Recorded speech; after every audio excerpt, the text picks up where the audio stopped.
Hello, wonderful artist. It's Kelli Folsom here, and I want to welcome you back to another Art Life Conversations podcast.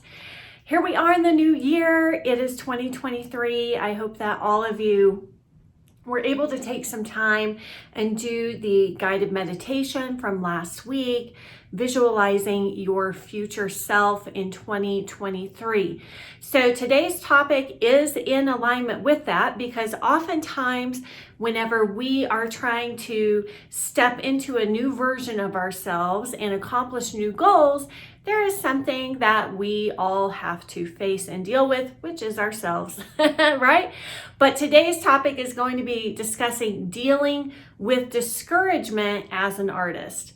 And I'm going to be giving you my top tips, of course, throughout this video about how I deal with discouragement. So I was recently in a coaching call.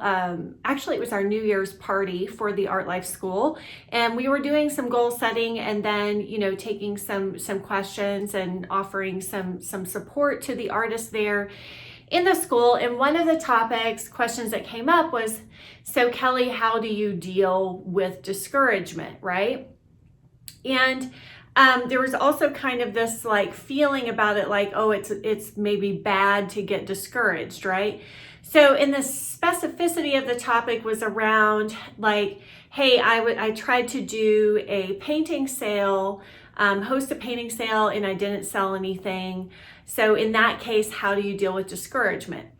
And we have to learn how to deal with these things, whether it's learning how to sell our paintings ourselves, build our art business. It's also whenever we're learning how to paint to begin with, or learning how to create that art that we're wanting to create to begin with, right? Discouragement is just a real part, is part of what we really go through as artists and have to deal with and develop some grit and some strength and some stamina around if we really want to step into that full version of our future self, right?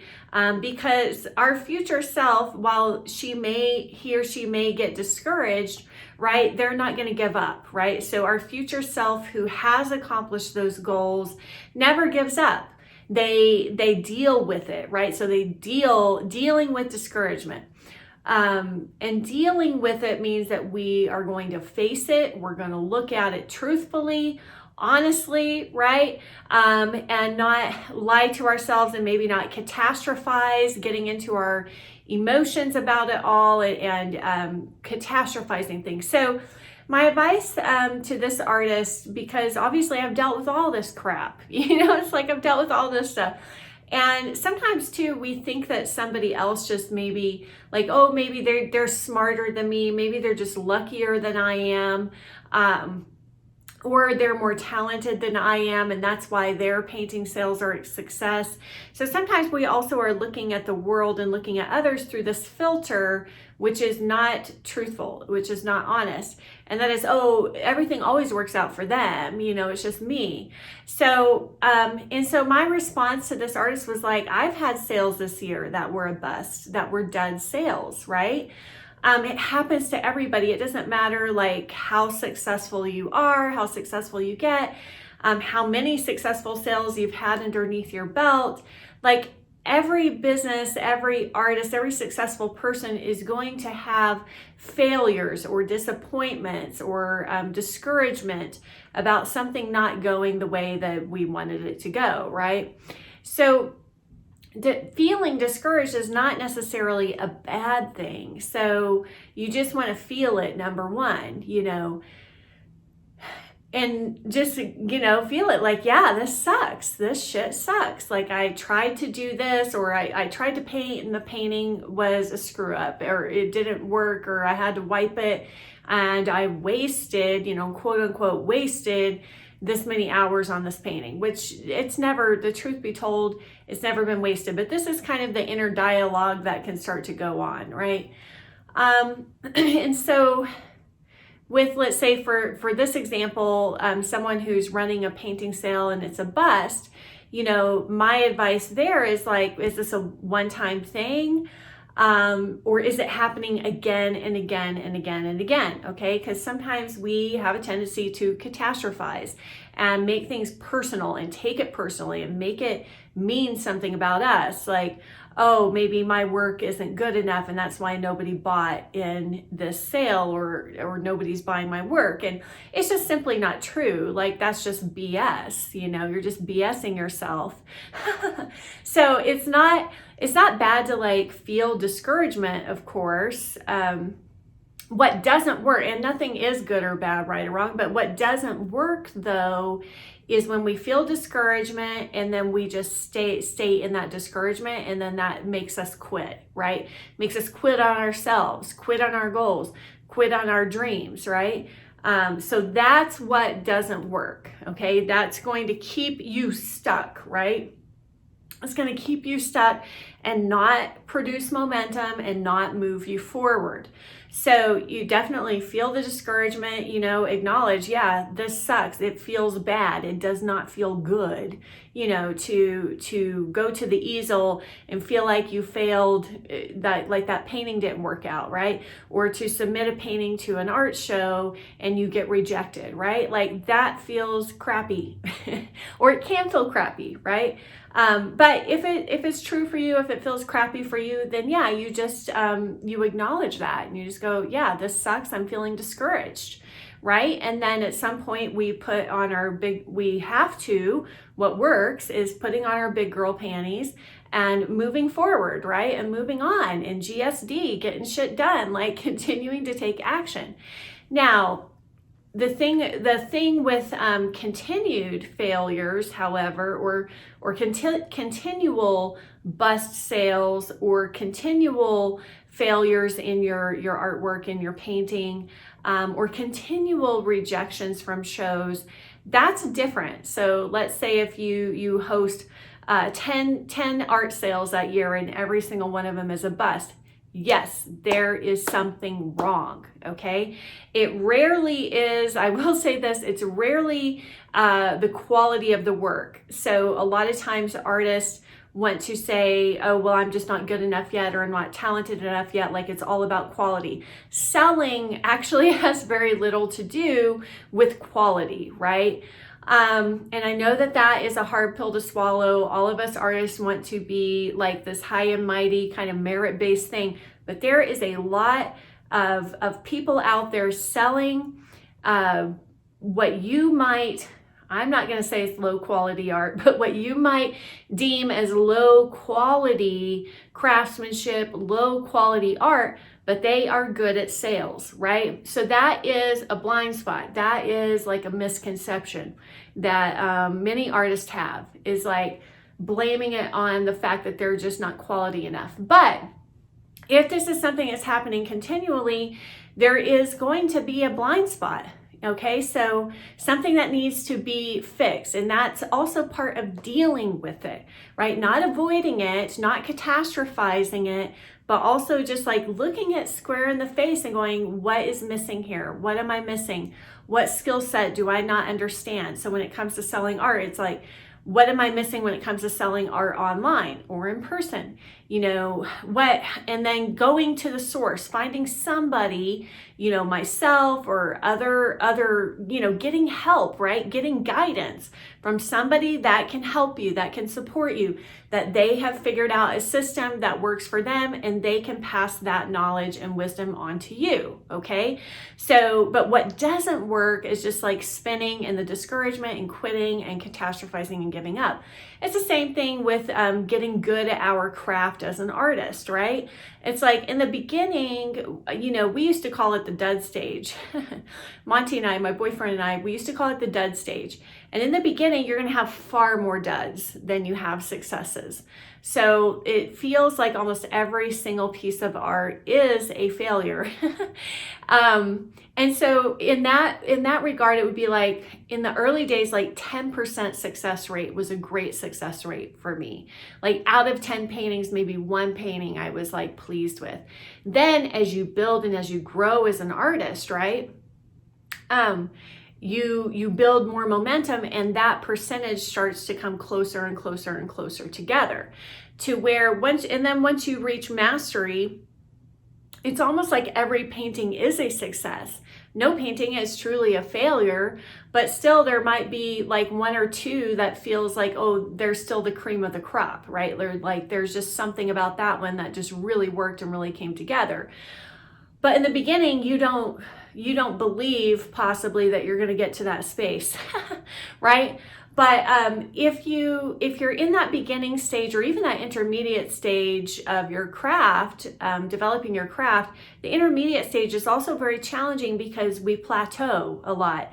We reach kind of this level of like quality and skill, let's say, for example, but then it feels like the breakthroughs are like the breakthrough to the next level are fewer and farther between. So it's a different kind of pain. It's like a longer kind of pain. Whereas in the beginning stage as an artist, it's like you're dealing with pain every single time you show up to the easel. And the people that will make it, or to the pottery wheel, or whatever it is for you, to the sculpting stand, and the people that will make it, right, are the people that will be able to stick that out, be able to stick with it. So sometimes this has been called stickability, right? So sticking with it, having some grit. There's a great book called Anti-Fragile, being anti-fragile, right? Overcompensating. Don't catastrophize, overcompensate.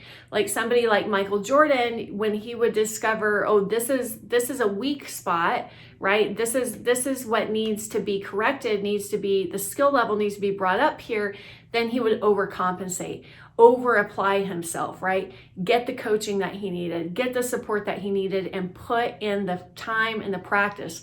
So it would be the same thing like with our art sales, for example. If we're getting continual busts, right? Let's say we do 5 sales and only 1 sale out of the 5 was successful, right? Or 1 sale out of the 10. Again, if you're just starting out, if you're just building your business, that might be the situation that you're in. So there could be many things that are missing there. It could be that you haven't built an audience yet, right? Simple as that. You haven't nurtured and built an audience for your artwork yet. And yes, there is an audience for everybody out there. It could be the way that you are. It could be anything. It could be the timing of the sale. It could be the wording that you're putting into your marketing, right? It could be how you're saying things, your copywriting essentially, your sales message, right? Or lack thereof. Usually is the case with artists, lack thereof in your sales message. So it could be a number of different things, like you either don't have enough leads, or you're not marketing consistently well enough. You're not asking for the sale in a way that works, like you're being too shy or too timid, right? So it could be a number of different parts of the process and of the system that could need refinement, could need improvement, could need to be taken up to another level. But if we get discouraged and we quit, well, then we're never going to get to that next level. So again, and I hope that this is helpful to all of you, you want to hold on to that future version of yourself, and ask, like, what would it look like? But what would it look like if I were to be successful at this thing, be successful at selling my art? What would it look like? What would it take? What did she need to do to get there? So another thing, a lot of times, even with artists learning to create art, right, developing their skill set, is it's one thing to have stickability and to stick with it, right, and to keep going. It's another thing to not acknowledge where you are missing information, where you're missing skill, knowledge, understanding, right? So if you're just always trying to do it on your own, which doesn't work, my friends, it never works. It doesn't work, I'm telling you. So if you're just always isolated and you're just always trying to do it on your own, and you never invest in your education, whether that's building your skill set education, whether that's learning about marketing and sales and building your business education, the longer you just try to do it all alone and you just keep banging your head against the same wall, it's not going to work.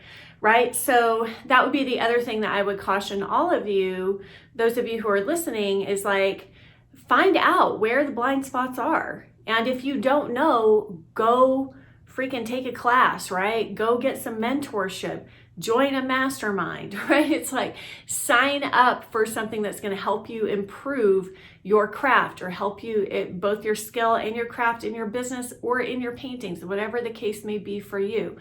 But it's not going to work if you're continually getting failures, right? And there's something missing and you don't know what it is and you can't break through to that next level. That's where you have got to invest in yourself. So for me, investing in myself would look like different things at different times. Like in the beginning, it was a huge investment, to go to art school, right? That was a huge investment for me. And then after I got out of art school and I was at that kind of intermediate stage and I was having some success, getting some awards, getting into shows, things like that. But I knew like there's still things that are missing in my skill set, right? And I want to continue to work on that. And so things that I would do, and I would get really like tired and frustrated being at the same level for so long. Again, it's a different kind of pain. For me, the plateau pain tends to be more painful than the early startup pain, right? Whether that's in business or in your art skills. The plateau pain can be more difficult. And a lot of times people will settle for that. They'll settle for the plateau. They'll settle for average. They'll settle for mediocre because they don't want to keep investing in themselves. So what I would do is I would be like, okay, I'm going to go sign up for this workshop. I'm going to go take this course, And I will say like some of the most biggest breakthroughs I ever had was like in in-person workshops because there's just like a different kind of energy whenever you can be there in that space, right? You absorb better, you learn better than just, audio or video.